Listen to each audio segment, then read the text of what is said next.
Kirsten Hunter. Thank you, Jonny, for that joyful beginning to this day. Kazoos, I hold them close to my heart. I don't know about the rest of you, but they're a part of my heritage. My dad had a kazoo band in the 70s. Yep. So I am Kirsten Hunter, the director of Lifespan Ministries here at South Church, serving in co-leadership with Reverend Ellen Quadgrass, who's out there. I lost sight of her, but she's out there with you. And serving in co-ministry with all of you. Welcome. To those of you who are new and just getting to know our community, and to those of you who come as often as you can, who have worn a groove into the pew that you sit in every Sunday, and to those of you joining us online, say hello in the live chat if you feel so inclined. We are so happy you are here with us today. This month, our congregation will be invited into an exploration of the theme of heritage. And so it feels particularly appropriate to acknowledge that this church was built on land that was once the territory of the Wabanaki and Pennacook people, who did not cede this land, and are people for whom justice and self-determination has long been withheld. Our hope is that by naming this part of our heritage, we make room for this truth to live in fresh ways in our hearts and inspire further action toward restorative justice for Indigenous peoples and for our planet. I encourage you to take a look at your order of service, which lists all of the wonderful people involved in the creation of today's worship service, including the worship associate Bret Newbury, who joins me here today. Music today is offered by Jonny Peiffer, and also by Cathy and Jennifer Leyden, our remarkable office administrator, and so many other things. And sound is being done with such skill and talent by the wonderful Ben Abbott in the back corner, raised up here in this congregation. There are so many who make worship possible every week, and we are deeply grateful for all of them. Our time for all ages this morning will be offered by Jen Del Deo-Barry, and she will lead the program space downstairs, or help lead the program space downstairs afterwards for any child who wishes to head down to the RE program after the story. And after service, we have a coffee hour downstairs in the fellowship hall you are all invited to. Today, in addition to coffee hour, there is a small drop-in group that will be happening starting at 11:30. Ellen and I will be rotating on the first Sundays of each month, offering a drop-in group, similar to a covenant group in structure, but one that you can come to when you're able. So if you were hoping to join up for a covenant group, but you couldn't make that time commitment, this is a great opportunity for some small group connection and to build some deeper relationships here at South Church. We have assisted listening devices in the back of the room, as well as large print hymnals. If you need assistance with either of those, please speak to an usher. And if you have a cell phone with you, now would be an excellent time to mute the sound on that device. And now I'll invite Jen for some announcements. Oh, I'm sorry. The flowers here, which are absolutely stunning, were left as for our enjoyment after the wedding of Ella and Ryan Irwin, who were married right here in the sanctuary on Saturday. Thank you.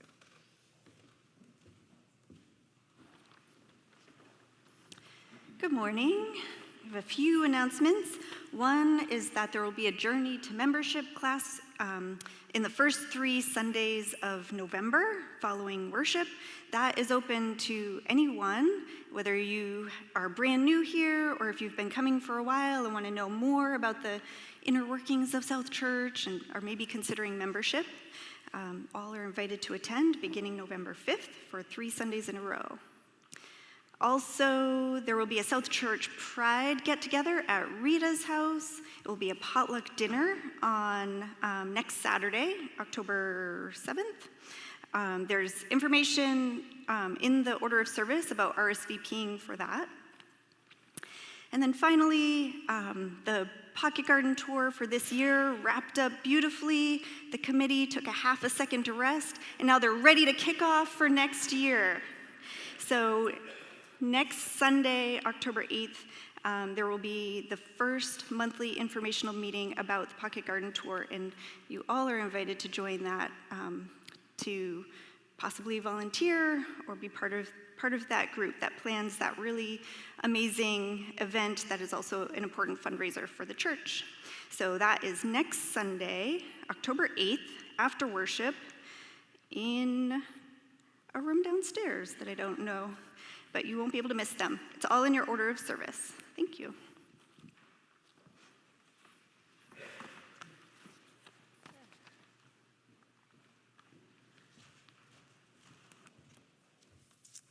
Good morning, South Church. My name is Deo-Barry, and I haven't been up here for about 2 months when many of you in this room were here when I was sharing vows with my lovely wife at our wedding in early August. But this time, I'm up here as convener of our annual budget committee. It's a group of dedicated individuals, and I wrote them down to make sure I get everyone. Anita Rosef, who's here with us today, South Church Treasurer and Board Member Charlotte Ramsey, Lori Bilby, who's in Italy, Mike McGrail, Paula Boyven, Carla Cole, Mo O'Leary, and John Shagnon. And we're running a campaign to raise funds for our operating budget for 2024. The campaign runs from today through November 30th, and we're seeking pledges from friends and members of our church to secure a significant portion of our operating budget for next year. UU congregations like South Church are entirely self-funded, so this is critical. Pledges are commitments made by individuals and families to commit to donating, again, during the next operating year. Pledges can be made in any amount, any date, paid in any date, and any frequency. 2 years ago, the UUA changed some guidelines for fair wages and cost of living for Portsmouth. So our target this year is increased 8% compared to last year. Our target this year is $624,000. Therefore, our recommended ask is, if possible, if you could commit to increasing your pledge 8%, that will help us meet that budget. Now on to some good news. 2 weeks ago, I shared in a spirit of transparency, we had a pre-kickoff event that we named Sustainers Night in kind of a nod to the UUA Fair Share Giving Guide, which defines sustainers as giving 5% or more of annual income. It was a great event. We're off to an incredible start. We have secured over $112,000, or 18% of our target. So I want to thank those individuals. And now that some of the money stuff is out of the way, oftentimes congregational pitches for campaigns like this are framed in keeping the lights on. I'm not going to do that to you today. I want to focus on the incredible programs that we have going at South Church. So instead of keeping the lights on, I want you to think about all of these ministries that we do here at South Church that are illuminated by all of our light fixtures across our two properties. We have worship, our foundation of our congregational life. Reverend Ellen and Kirsten Hunter, along with members of our staff and dedicated worship associates, lead weekly worships that offer words of reflection, weave together thoughts and experiences with music, sometimes with kazoos, beauty, poetry, and other words that comfort and challenge. Last year, Jonny's music ministry had over 50 or 60 participants that participated. We also have an incredibly alive and robust learning ministry. Religious education programming last program year supported 120 children and youth. A primary theme of this year's program is to enable children and youth to understand the workings of the church, which will provide many opportunities for intergenerational engagement, usually filled with dreaming, fun, and play.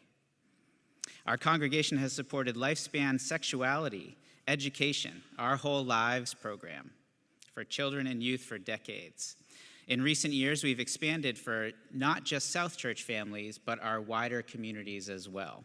This is life-saving ministry, especially in this time of increased attacks on reproductive rights and the LGBTQIA community. One of the many gifts that has come from formalizing a collaborative staff leadership team is we have a strengthened preacher and teacher model between Reverend Ellen and Kirsten that has enabled learning opportunities for many people of all ages, and those are better supported with that model. We offer fellowship ministry, our Journey to Membership class, which Jen shared and will start in November. See the information in your order of service. It's an incredible program that happens twice a year. I still remember fondly those who I went through this program with 8 years ago. And over the past 2.5 years, we've had 32 new members join our community. We have long been known for being a congregation that centers social justice in our ministries, and that recognition continues to invite growth and ever-deepening understanding. Our shared giving program has donated over $20,000 to local organizations directly. And our new community action team deepens relationships with the local community to serve and support when needed. We serve the wider community. I mentioned OWL, of course, and social justice, but we also serve something that's not quite as apparent to us congregants, is South Church serves our wider denomination as well. The the governance task force has shared experiences and lessons with the UUA about moving into our unique model with the hopes of sharing that across the nation.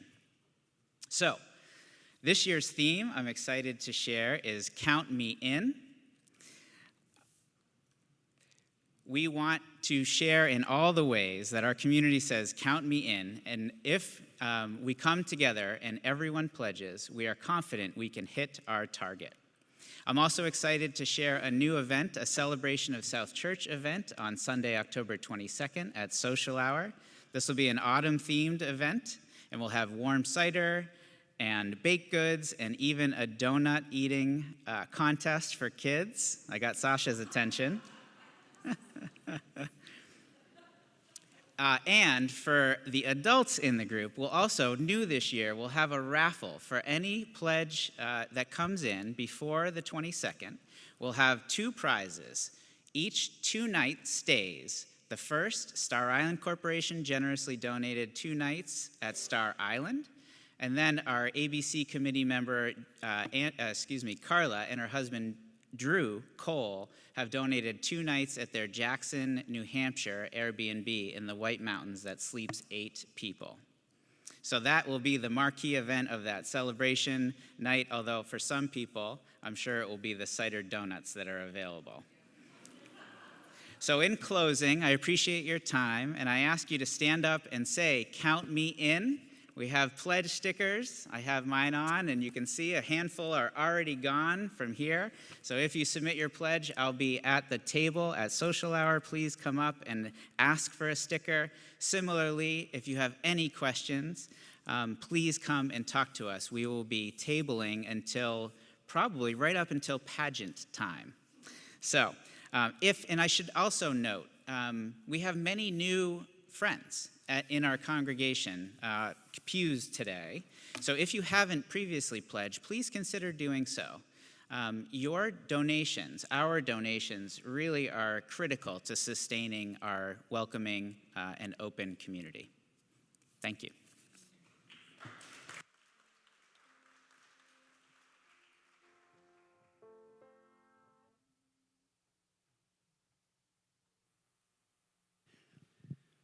Bright morning stars are rising.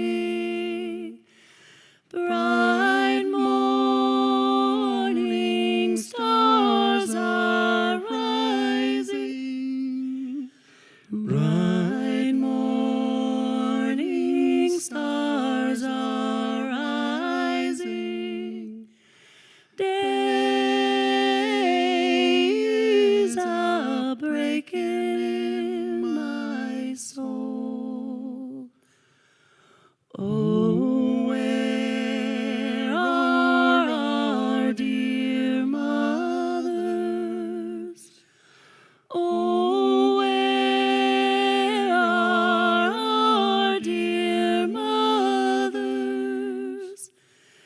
They are sowing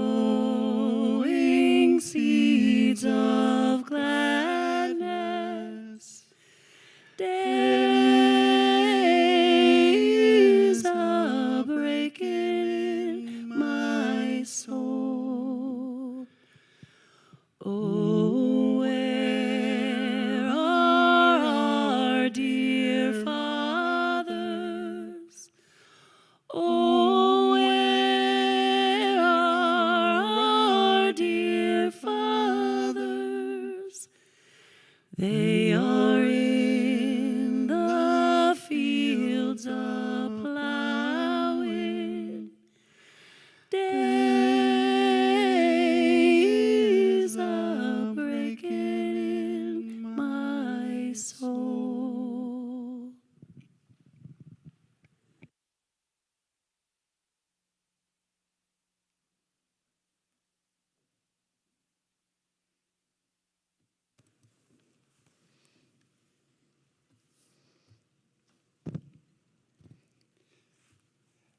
As we light our chalice here, we invite people watching at home to light a candle or chalice of their own.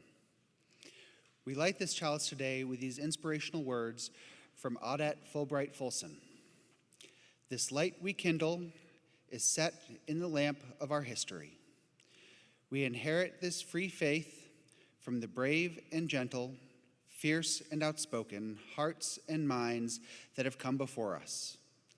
Let us be worthy inheritors of this faith, and through our good works, pass it boldly to a new generation.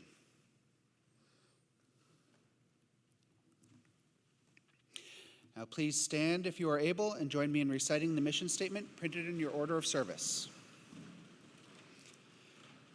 At South Church, we nurture spiritual growth through worship, learning, and community. We celebrate the worth and dignity of all people and inspire one another to act on our faith in the larger community.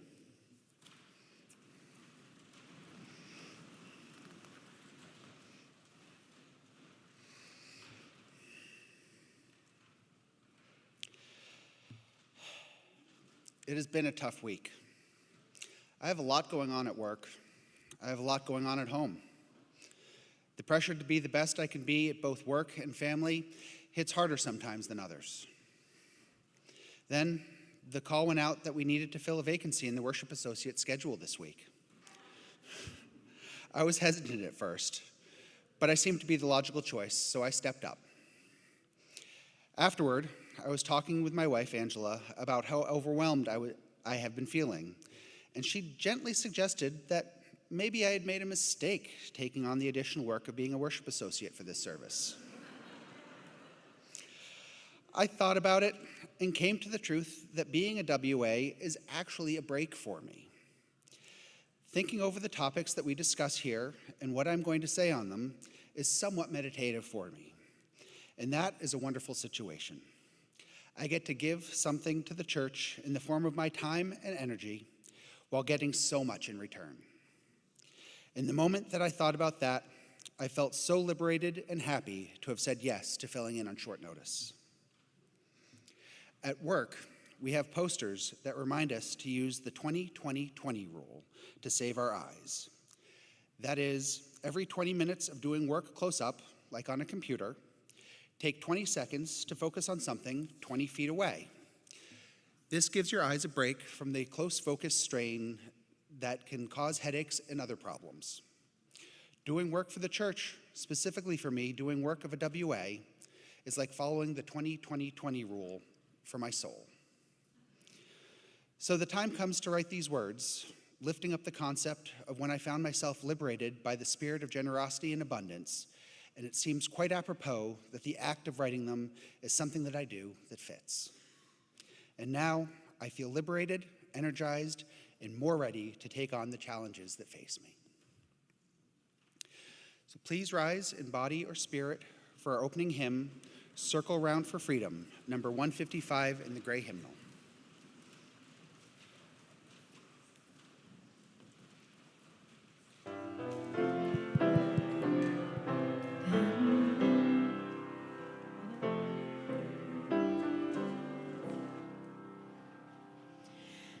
Circle round for freedom, circle round for peace, for all of us in prison. Circle for release, circle for the planet, circle for each soul, for the children of our children. Keep the circle home. Circle round for freedom, circle round for peace, for all of us imprisoned. Circle for release, circle for the planet, circle for each soul, for the children of our children. Keep the circle whole. Circle round for freedom, circle round for peace, for all of us imprisoned. Circle for release, circle for the planet, circle for each soul, for the children of our children. Keep the circle whole.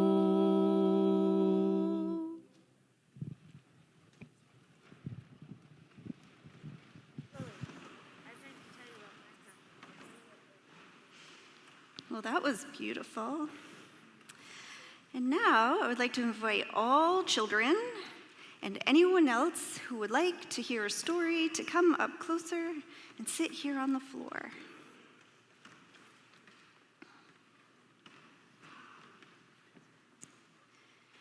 Today, I'd like to talk a little bit about the symbol of Unitarian Universalism.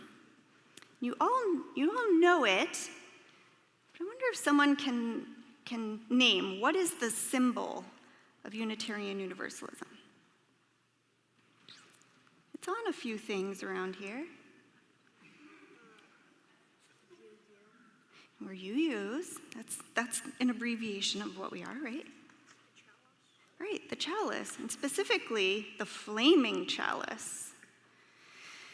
And so, before I tell the story of the flaming chalice, I'm wondering what that symbol means to you. And there's no wrong answer to this. So I want to hear some words about just for you what that symbol represents.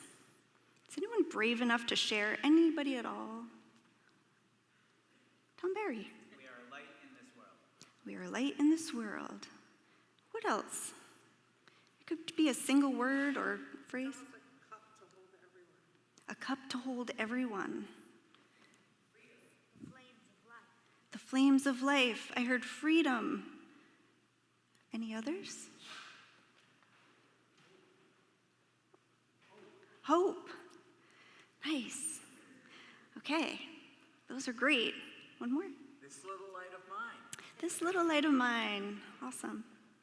So let's talk about the history and where this symbol of ours comes from. So to tell the story, we kind of have to go back about 85-ish years, which is before there was even Unitarian Universalism.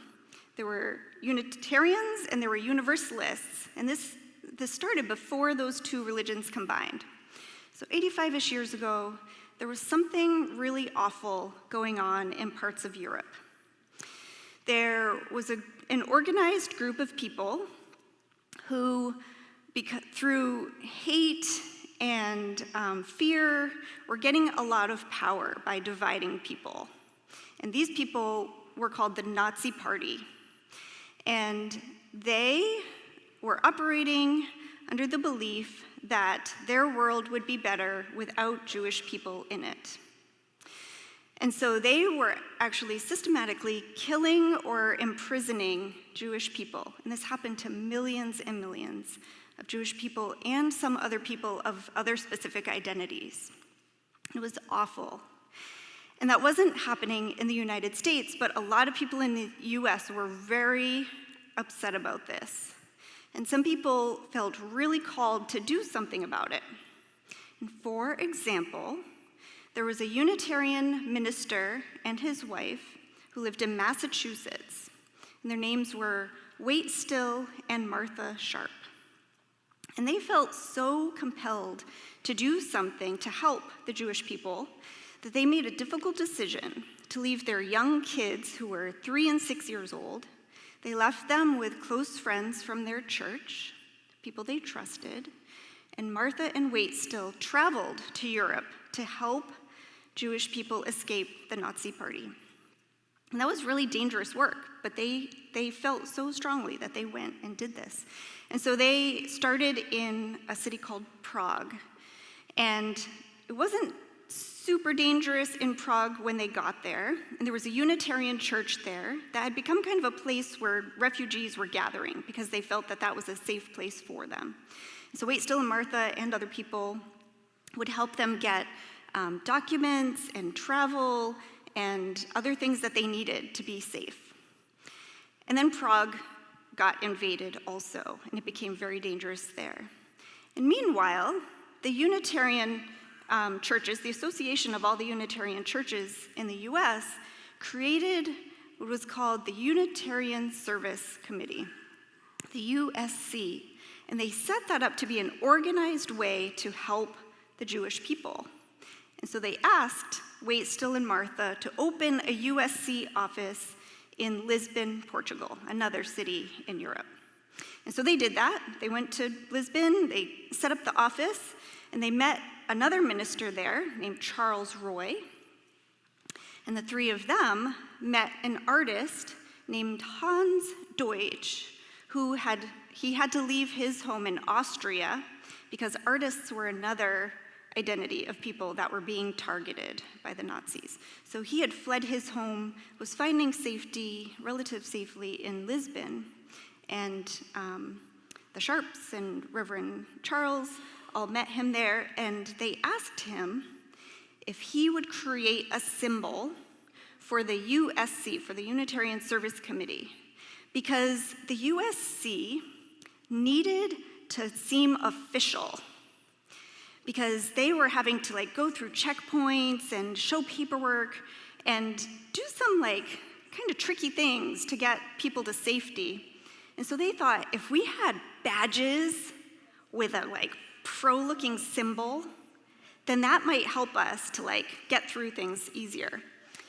And so this artist, Hans Deutsch, developed the symbol of the flaming chalice. And a chalice is a cup or a bowl that has a pedestal, and he put the flame in there, and they used that symbol on badges and paperwork and all kinds of things to be official.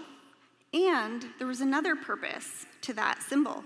It was so that people who were refugees, who were escaping danger, could recognize that as meaning, we are safe, we will help you. Because the refugees, there were a lot of different languages spoken. And when you don't have a common language, when you don't speak the same language as someone, sometimes symbols can be helpful with that.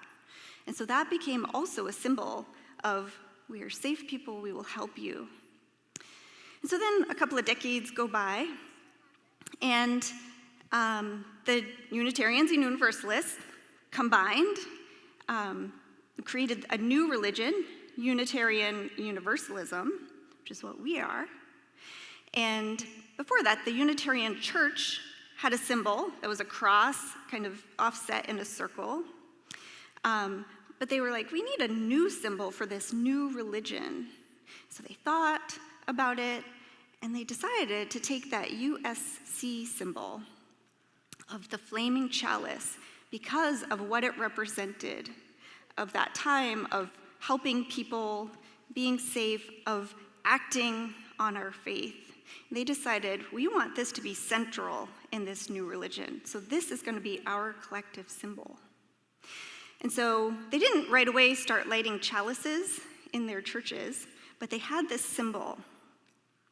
And one cool thing to know is that at some point, after Unitarian Universalism became a thing, children in RE classes decided they should have an actual chalice with an actual flame in it in their classes. And so some kids started lighting a chalice when they started their classes every week. And that idea spread. People thought that was pretty cool. And eventually, the adults were like, hey, these kids have this really cool thing going on. And some adults started lighting a chalice in worship.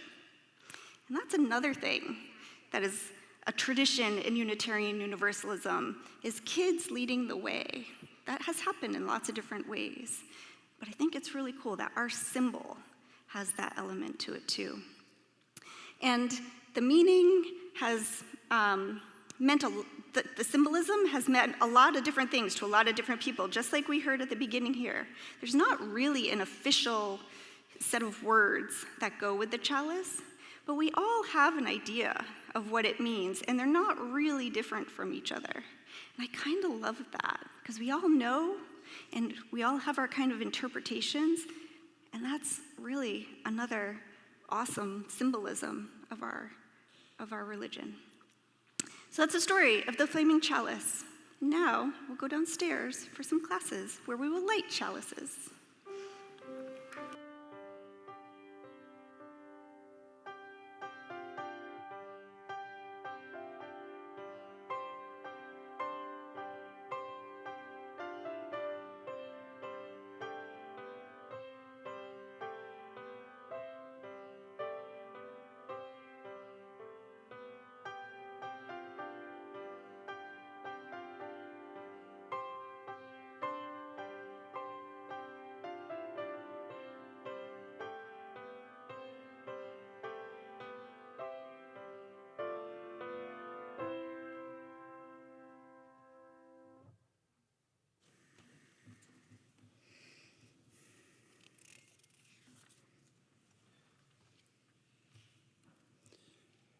It is now time for the offering, time for us to help support all the good work and programs of this church.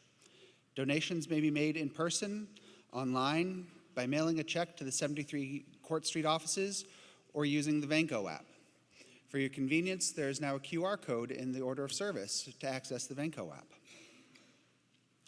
During the month of October, our collection will be shared with the Unitarian Universalist Service Committee, or UUSC, the modern version of the USC that Jen Del Deo just talked about. From its early humanitarian efforts in Europe during World War II to today, the UUSC advances human rights and social justice around the world, partnering with those who confront unjust power structures and mobilizing to challenge oppressive policies. Their work is grounded in the belief that all people have inherent power and dignity. Please give as you are able. The offering will now be gratefully received.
for this precious day.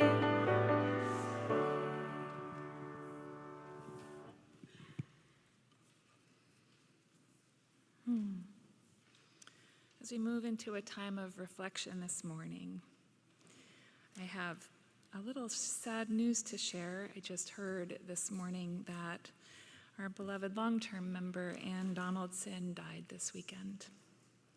We will send out more information from the church office as we are able to gather it about upcoming services or opportunities for sending our care. Last week, I'm also holding in my heart a friend from the UU Church at All Souls in New York named George Collins. He died last week, and I'm going to be reflecting a little about him in my sermon today, so it felt worth mentioning that loss as well. And I bring a message from our beloved South Church member Kim Schnell, who is recovering after a heart valve replacement, but he has a call out to all of us. His surgery was delayed by a day because there is a national shortage of platelets right now. And so Kim asks, as do I, that we all try to make time to go and donate blood and move that back into a regular practice. Our world needs it.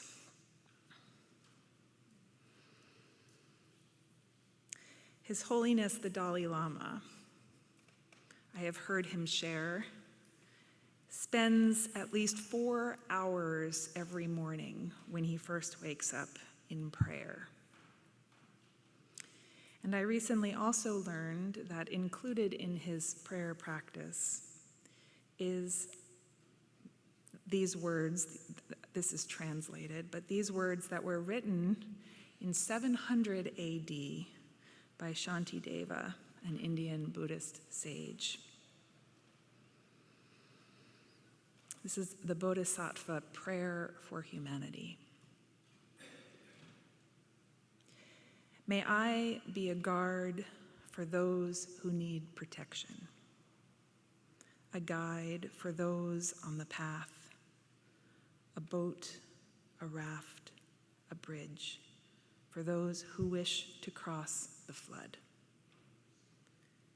May I be a lamp in the darkness, a resting place for the weary, a healing medicine for all who are sick, a vase of plenty, a tree of miracles, and for the boundless multitudes of living beings.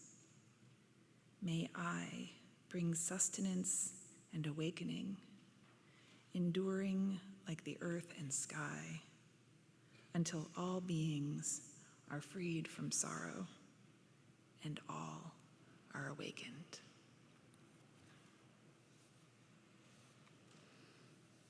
Amen.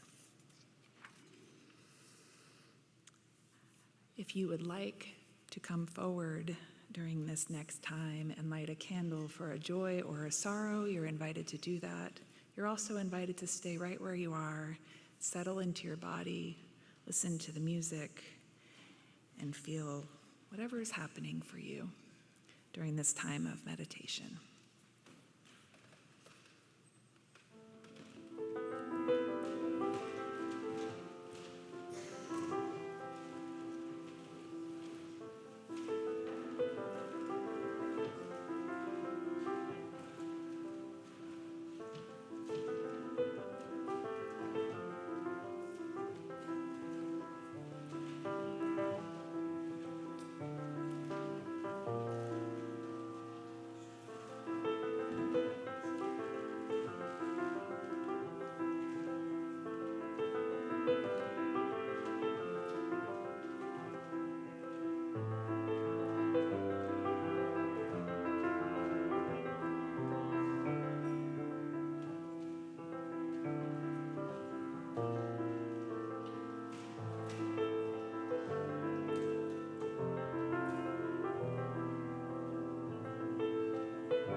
I apologize if you've had a hard time hearing me. I will speak a little louder. That organ, you can feel it. Like countless parents before me, I was a little anxious when my son lost his first tooth. I didn't know what to put under the pillow. When I was young, it was always a quarter, maybe 50 cents for a molar. But by the time my son was reaching this milestone, the going rate for tooth fairy payouts had climbed in erratic ways. Fairies in some houses were giving out $1. I'd also heard $5 bills were common, as much as $10, even 20. What? It might seem like a stretch to suggest that tooth fairy norms are a metaphor for the complexity of living in the 20th century, that it is an exemplar of the strange relationship we have with money in this country. But I know that I am not the only parent who found myself scratching my head the day the first tooth came out and wondering, why does this feel so complicated? So I talked to some other parents I knew who were willing to share their thoughts on the topic of dental exchange rates. I looked for conversations on the subject in my Facebook feed, and ultimately, I solved the problem by finding a loophole. The tooth fairy in our house would leave special money. When my son woke up in the morning, to his great delight, he discovered a $2 bill under his pillow. Later, exchanges included silver Liberty dollars or 50-cent coins and those golden coins that the New York Metro pays out when you purchase train tickets with cash from the vending machines. My solution felt like a coup, because not only did it allow me to stick to what felt like a reasonable payout to a preschool-aged child, but I could do so without worrying too much that my son would be comparing notes at school and feeling shortchanged. And because the money was special, it was never money that either of my children had any urge to spend. They just saved it, and that suited me just fine. It was like I had found a way to make the tradition feel like magic again, just joyful, not too complicated.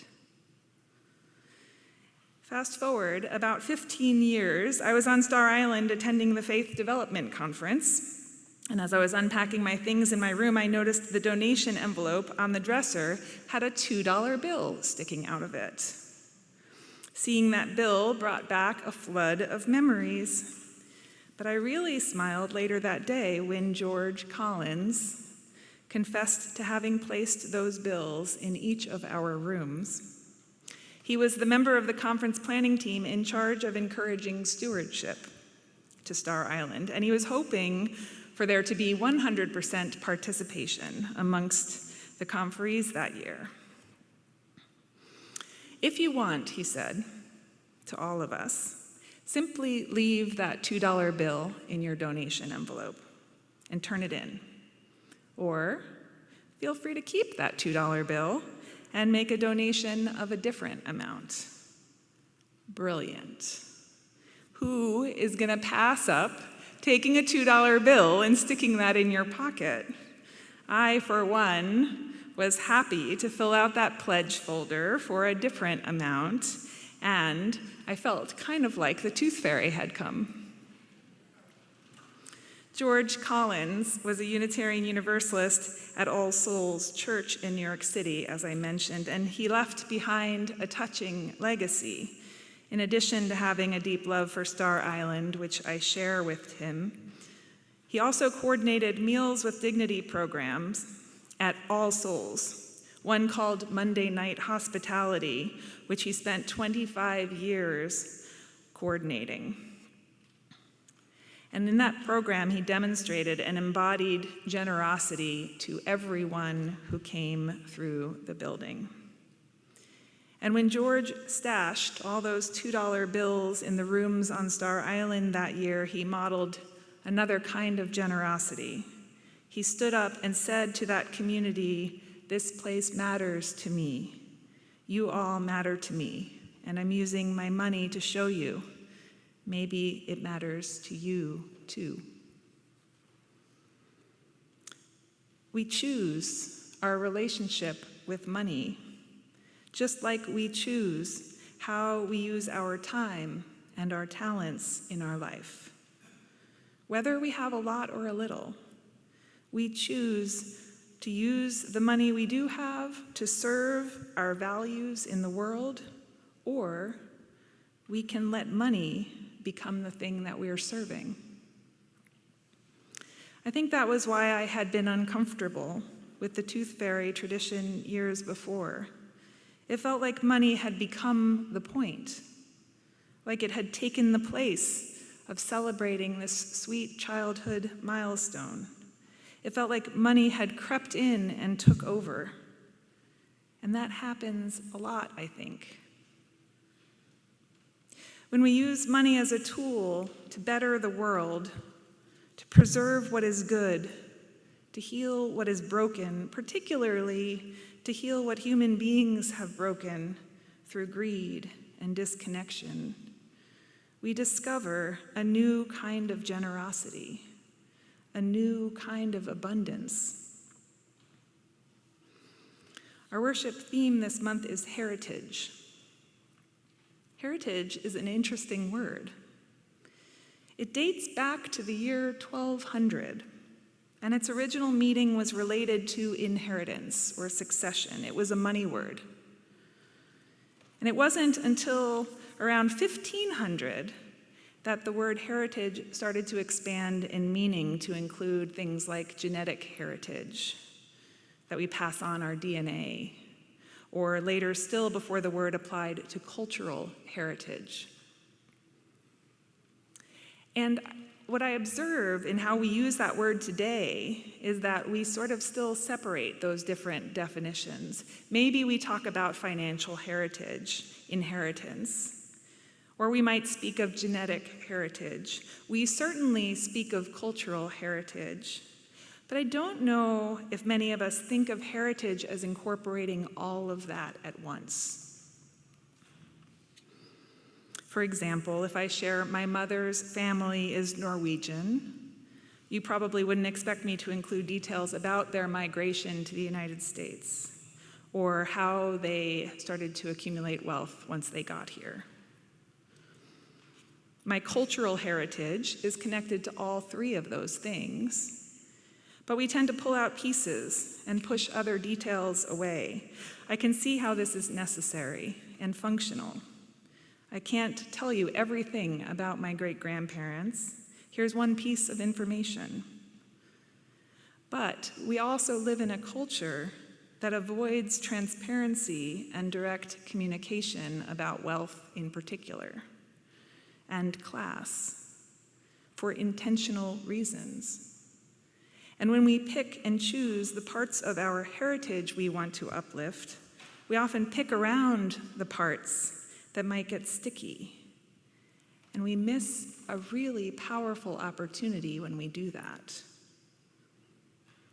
For quite a few years now, I've been working on thinking more holistically about my ancestry, my history, and how they connect to my identity, to all the things that have played a role in my being here right now, who I am.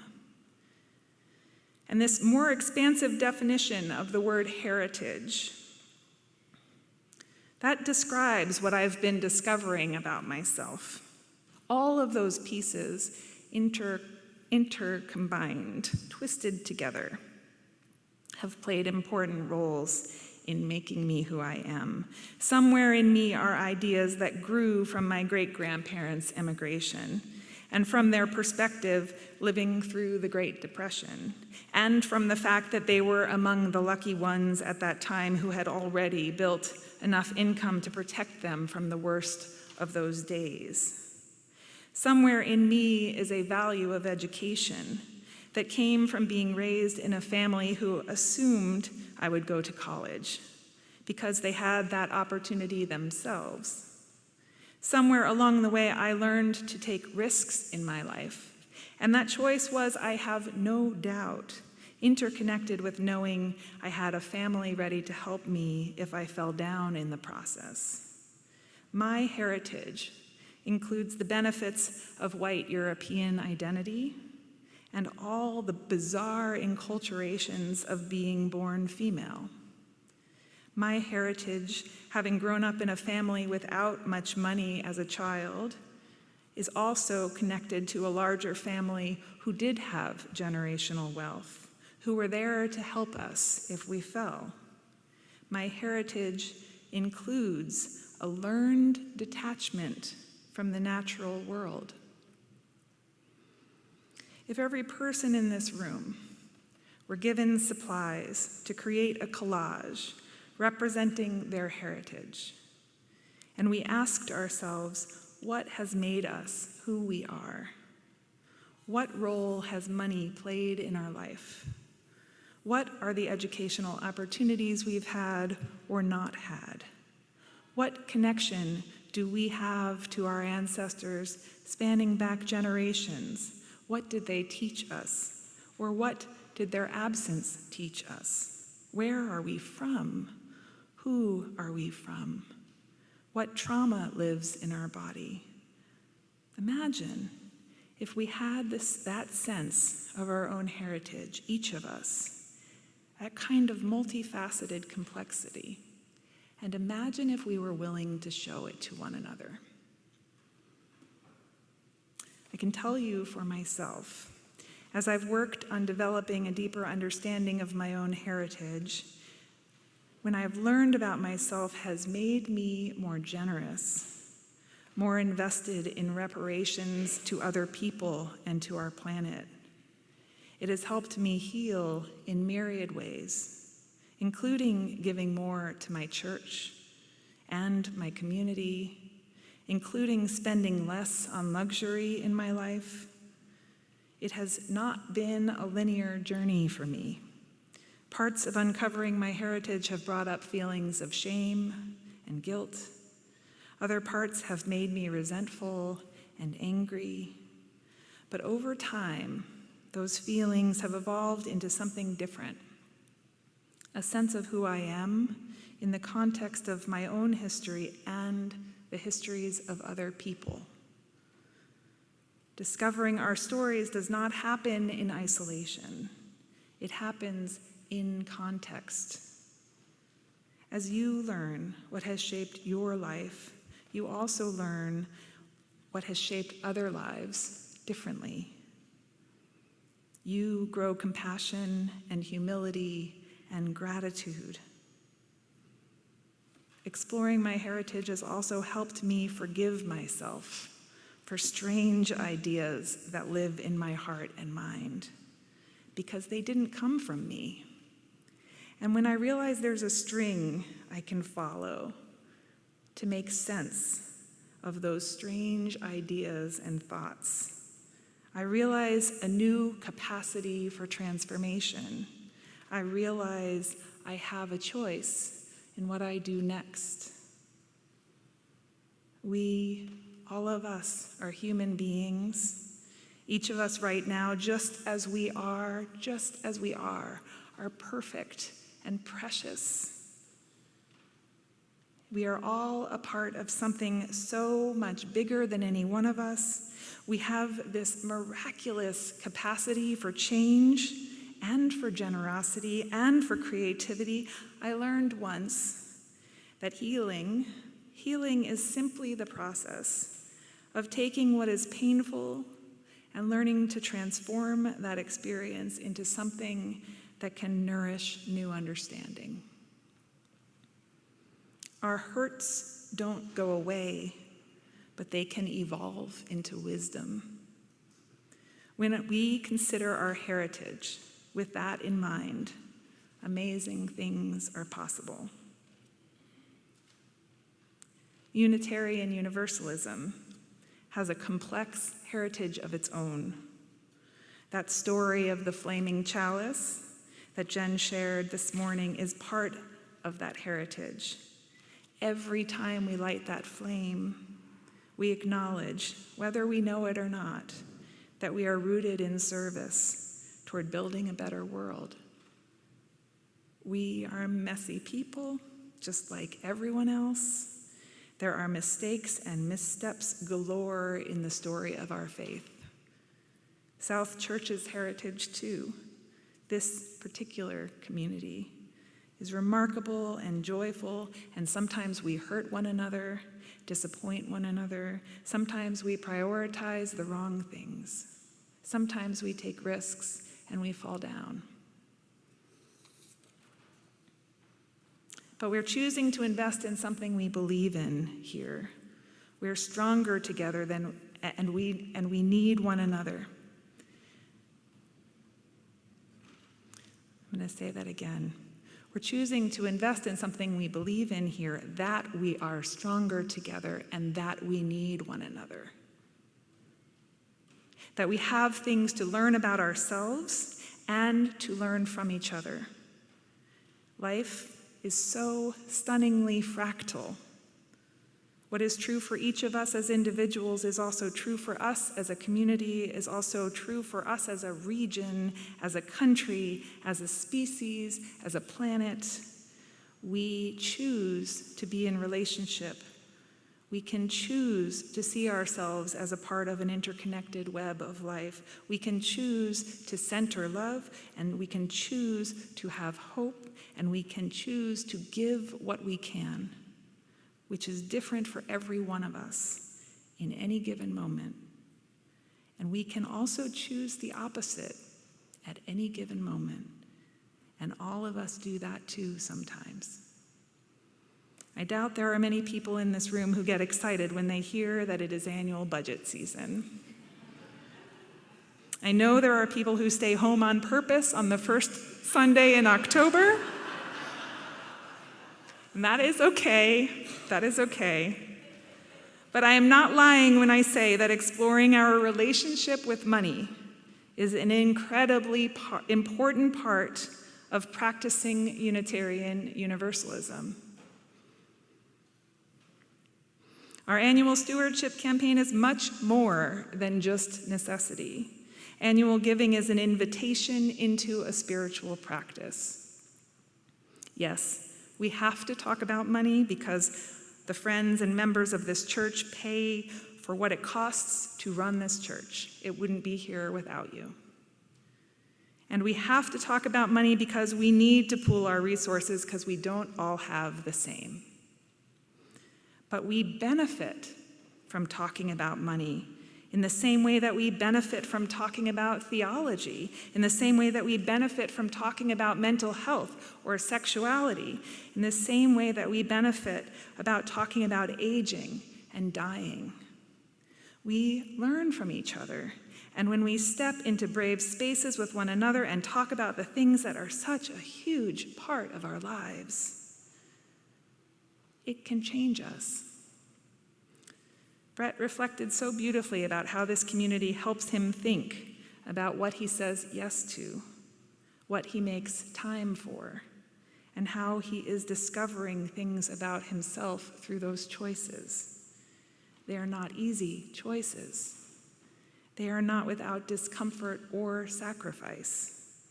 But it's amazing what we can accomplish, what we have accomplished by saying yes to hard things, by saying hard things out loud with one another. When we ask questions and they get stuck in our throat, when we ask the questions that get stuck in our throat, or share overwhelming experiences that otherwise might cause us to isolate ourselves, when we share with one another the things we are proud of as a way of inspiring each other, and when we share the ways that each of us are struggling, always, with balancing all of the pressures. There is not one of us who doesn't miss the mark between the values we profess and the way we live our lives, not one of us. But every year, as I watch all of you think about what it means to support this congregation every year as I see you raise your hands together and say, "Count me in," or whatever the phrase of the year might be. In a million different ways, I find more hope, more potential in myself. You make me more generous. You make me realize the abundance of this world. And that, my friends, is a blessing, and I thank you.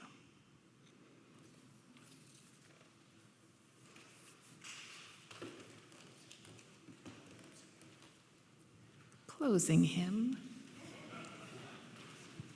I believe it's number 168 in your gray hymnal.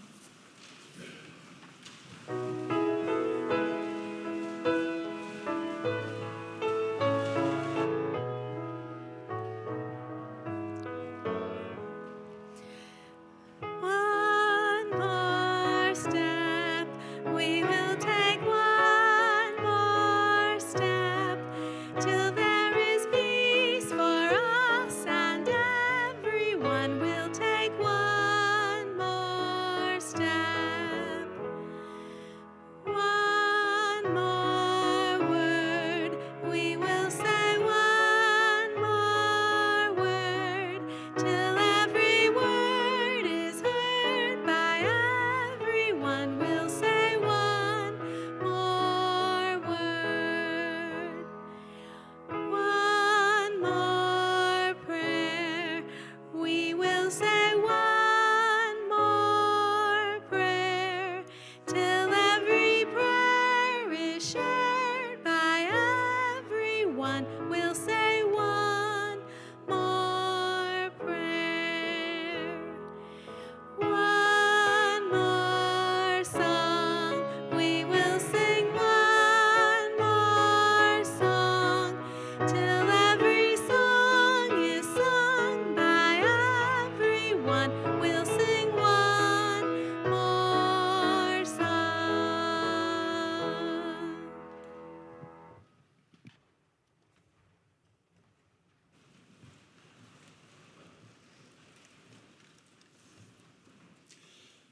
We extinguish this flame, but not the light of truth, the warmth of community, or the fire of commitment. These we carry in our hearts until we are together again.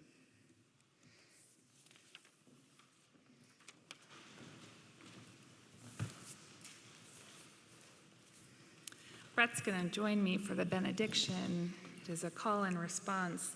I don't know where my copy went, so we're going to share one. This is titled Heritage Us. It's written by Reverend David Breeden. It is not the date you passed over the water or land to reach here, you or kin long gone. It is not the time or the way you arrived that makes a citizen a neighbor. In the rich weave of a nation, ancestors will dance in the fabric, the songs they sang echoing on. From the wisdom and folly of elders, traditions persist, for good and ill, a shared story when told in truths. The truth that we are woven together, aware through traditions, the whispers in ancient oaks, the laughter of the young together. Our heritage calls, echoing voices, urging love, summoning joy. In all our veins flows the one blood of history, promises broken, injustices done. Forgive the past as best we can know it, the true and real, the real, a heartbeat, a sob, love, longing, a vision beyond time's horizon, roots deep, branches reaching. Treasure the heritage, for heritage is a treasure, binding us together, united in the quest to free each other.